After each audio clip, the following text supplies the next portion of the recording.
Jen smashes the fourth wall hard and actually salvages a mediocre show with an amazing finale. This is actually the best ending of any MCU property I've seen in years. I'm Gayfesh, and today we'll be talking She-Hulk, Attorney at Law, Season 1, Episode 9. Whose show is this? But before we get started, make sure to like, subscribe, and ring the bell. Spoilers ahead. Y'all, the episode literally opens with a pastiche of the Bill Bixby Hulk show in boxy 4:3 ratio with CRT scan lines and everything. They actually got a female bodybuilder to play She-Hulk. It's brilliant. I love it. But it doesn't really have anything to do with the rest of the plot, and I'm not sure this was the right spot to put it in. I think it would have been great as a joke in like the second episode or maybe an end credit scene of the first. Because of Jen's outburst at the leak of her private info, the Department of Damage Control has locked her up in Blonsky's old cell. They agree to drop all charges so long as she agrees to wear an inhibitor anklet like Blonsky did, so she can no longer be She-Hulk. This costs her job at the law firm, and she ends up moving back home with her parents. She and Nikki are working on investigating intelligentsia to find a crack in the system because the man-babies are not exactly the smartest. And when Jen's mom shows Nikki an embarrassing video of Jen twerking in college, she realizes they've got an in, and posts the video to intelligentsia to get invited to the inner circle.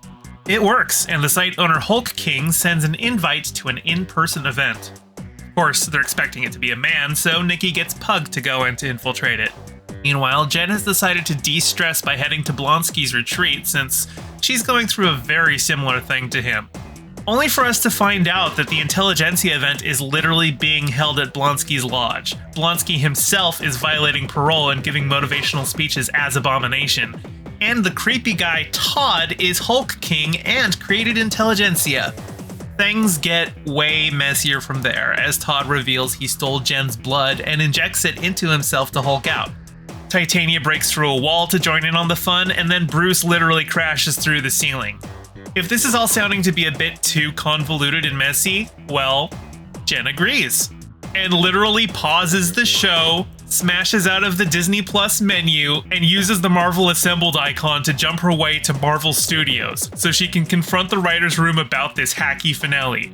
I am not making any of this up, it is fourth wall breaky in the most amazing way. She demands to know why the writers are turning her lawyer sitcom into more Marvel schlock in the finale, and why Bruce is coming back to save the day to rob her of her own victory. They all say it's what Kevin wants, to which you're supposed to think they mean Kevin Feige. But if you're an intrepid viewer like me who has subtitles turned on, it actually spoils the reveal that Kevin is actually a 5-letter acronym for a GLaDOS-style artificial intelligence that is running Marvel Studios. She ends up having a whole big confrontation with the robot about how formulaic Marvel shows and movies have gotten, and that the show should let her have her struggle be about having her powers taken away just as she was accepting them, and not throw away all the character development for a CGI slugfest. Kevin agrees to let her make some changes to the finale.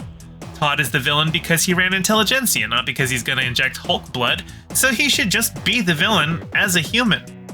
And Bruce shouldn't be here. Oh, and she gets them to bring back Daredevil, just cause, while she's asking for things. Todd gets arrested for invading her privacy, Blonsky gets sent back to prison for 10 years for violating parole, the Department of Damage Control drops the charges so she can be She-Hulk again, and Daredevil shows up just in time to miss out on all of the superhero action. But that's okay, he gets to just hang out with Jen for a week and get pestered by her parents about his career. Oh yeah, and Bruce comes back again, having had an off-screen adventure on Sakaar where he apparently has a son named Scar he brings back. Okay, look, I know this isn't Bruce's show, but can we please stop making all of his character development happen off-screen? He solved the anger issue off-screen between the Incredible Hulk and the Avengers. He became Smart Hulk off-screen between Infinity War and Endgame.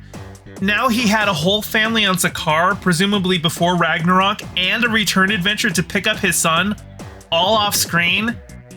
I get it that Universal owns the film rights to a solo Hulk outing, but is this really the best Marvel can do? That gripe aside, this is the first MCU TV finale that hasn't just been a schlocky CGI fest that stops building the story. Well, first MCU TV finale outside of the Netflix shows. Even though we've had Kingpin and Daredevil return, I'm still not sure on the status of their canonicity. Honestly, all the other Disney Plus Marvel shows have set me up to where I just stop looking forward to their finales because I've been disappointed every time.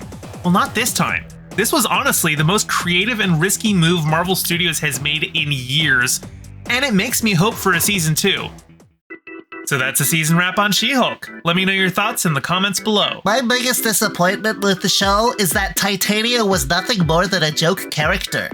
If season 2 happens, I hope she gets to be more than just a catty rival. Be sure to like, subscribe, ring the bell, and share the video with your friends. Subscribe to my Patreon to get shouted out in future videos. Check out my Bandcamp for banging tunes, including all the tracks you heard in this video. Follow me on Twitter at GayestFesh, and don't forget to check out my podcast, The Rest of Both Worlds, where I go through Star Trek The Next Generation with a friend who's never seen it. Thank you to all my patrons, with a special shout out to Piftle Cakes and Renee Vorbeck. Your support is greatly appreciated. See you all in the next video.